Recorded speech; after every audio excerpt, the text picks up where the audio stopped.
বিশ্ব স্বাস্থ্য সংস্থার প্রধান টেড্রোস আধানম গেব্রিয়েসাস শনিবার জানিয়েছেন, তিনি ইয়েমেনের হুতি বিদ্রোহী নিয়ন্ত্রিত রাজধানী সানায় বিমানবন্দরে ইসরায়েলি হামলার ফলে মৃত্যুর হাত থেকে অল্পের জন্য বেঁচে গিয়েছেন। গেব্রিয়েসাস বিবিসি রেডিওকে জানিয়েছেন, বৃহস্পতিবারের হামলার পর তার কানে এখনো রিং বাজছে। তিনি সানায় একটি ফ্লাইটে ওঠার প্রস্তুতি নেওয়ার সময় ওই হামলা করা হয়। পাশাপাশি আন্তর্জাতিক আইনে বেসামরিক স্থাপনাগুলোর সুরক্ষা বজায় রাখার গুরুত্বের কথাও তিনি তুলে ধরেন। সেদিন ইসরায়েলি বিমান হামলা সানার আন্তর্জাতিক বিমানবন্দর ও ইয়েমেনের অন্যান্য লক্ষ্যবস্তুকেও আঘাত হানে। ইসরায়েলি সামরিক বাহিনী ওই আক্রমণগুলোকে বিদ্রোহীদের সামরিক লক্ষ্য বলে অভিহিত করেছেন। 19 ডিসেম্বরের পর এটি ইয়েমেনে ইসরায়েলের দ্বিতীয়বার হামলা। এর আগে বিদ্রোহীরাও ইসরায়েলের দিকে ক্ষেপণাস্ত্র ছুড়েছিল। জাতিসংঘের স্বাস্থ্য সংস্থার প্রধান বৃহস্পতিবারের হামলার দৃশ্য বর্ণনা করেছেন। তিনি বলেন, আমরা কাছাকাছি একটি ভারী বিস্ফোরণের শব্দ শুনেছিলাম। পরে সেটি ফের ঘটছিল বলে আমার মনে হচ্ছিল। শব্দটি এতটাই জোরালো ছিল, আসলে এতটাই বধির করে দেওয়ার মতো। এখন পর্যন্ত আমার কান বাজছে। এরই মধ্যে 24 ঘন্টারও বেশি সময় হয়ে গেছে।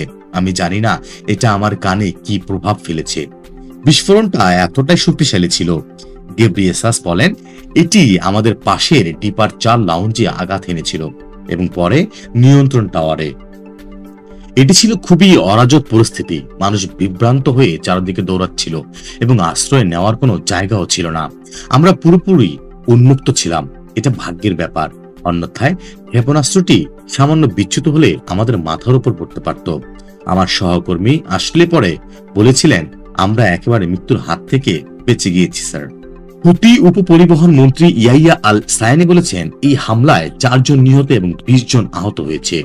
টেড্রোস জাতিসংঘের মহাসচিব অ্যান্তোনিও গুতেরেসের পক্ষ থেকে ইয়েমেনে সফর করছিলেন, যা আটকে পড়া জাতিসংঘ কর্মীদের মুক্তির চেষ্টা এবং যুদ্ধ বিধ্বস্ত দেশটির স্বাস্থ্য ও মানবিক পরিস্থিতি পর্যালোচনার একটি মিশনের অংশ ছিল বটে। ওই বিমানবন্দরে তার উপস্থিতি সম্পর্কে ইসরায়েল জানার বিষয়ে গেব্রিয়েসাস বলেন, আমাদের ফ্লাইট ও অন্যান্য তথ্য আন্তর্জাতিকভাবে জানা থাকে। সুতরাং আমি অনুমান করি যারা জানতে চায় তারা জানে। আমি তেমনটাই অনুমান করছি। তবে আমি মনে করি ইসরায়েলকে এই ব্যাপারে প্রশ্ন করা উচিত। তিনি আরো বলেন, এটা তেমন গুরুত্বপূর্ণ নয় যে আমি সেখানে ছিলাম কিনা। যদি এটি একটি বেসামরিক স্থাপনা হয় তাহলে তা সুরক্ষিত থাকা উচিত আন্তর্জাতিক আইনের ভিত্তিতে। তারা জানতো কিনা তা এমন গুরুত্বপূর্ণ নয়।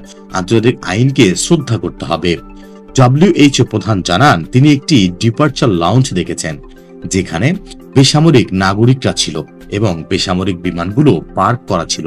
তিনি বলেন, আমি যা জানি তা হলো এটি একটি বেসামরিক বিমানবন্দর। যদি কিছু অন্যথা থাকে আমি তা দেখিনি, তবে আমি জানি এটি তখন বেসামরিক ফ্লাইট সেবা প্রদান করছিল।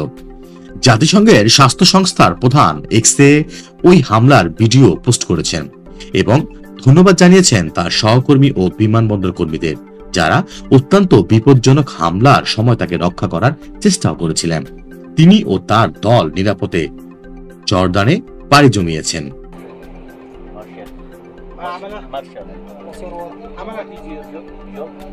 শাহিন আলম, SBS বাংলা, ঢাকা।